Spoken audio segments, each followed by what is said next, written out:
Salut Yves. Salut Marie-Christine. Alors, on revient ensemble sur cette visite royale du roi Charles à Washington. D'abord, parle-moi de la symbolique derrière cette visite-là.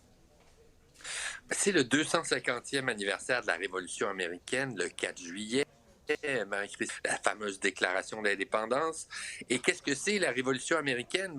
C'est les colonies des États-Unis qui décident de se séparer du Royaume-Uni, de la Grande-Bretagne. Donc, ça a pris du temps avant qu'un roi du Royaume-Uni vienne en territoire américain. Et en fait, le premier, c'est le grand-père de Charles, c'est Édouard VI, qui s'est présenté en 1939. Et en même temps, il était même allé rendre hommage à George Washington.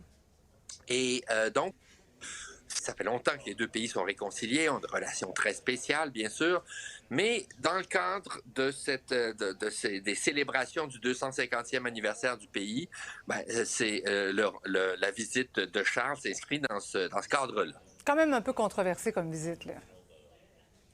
Oui, parce que, en fait, toute personne qui s'approche de Donald Trump s'expose à des critiques. Et dans le cas du roi Charles, oublions pas une chose, son frère, le prince Andrew, est accusé en Grande-Bretagne en rapport avec l'affaire Epstein.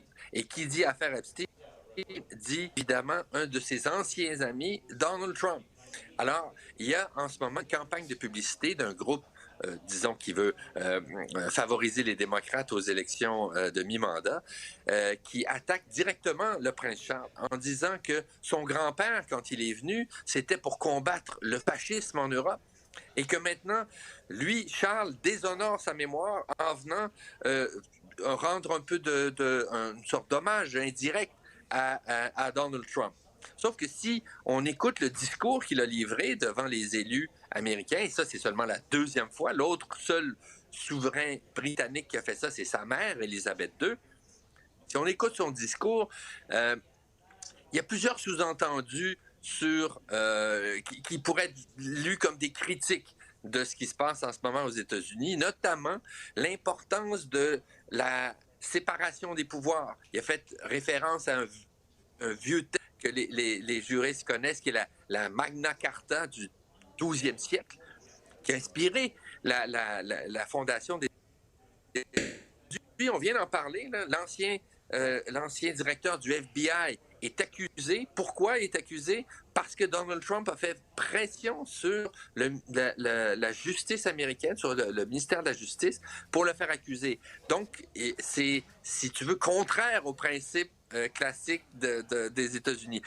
Alors, sur le fond, si on regarde le discours, tout le monde l'a applaudi, Ouais. mais il y avait comme des critiques subtiles envers Donald Trump. Oui, le sous-texte. Merci beaucoup, Yves. À demain. À demain. Bye-bye.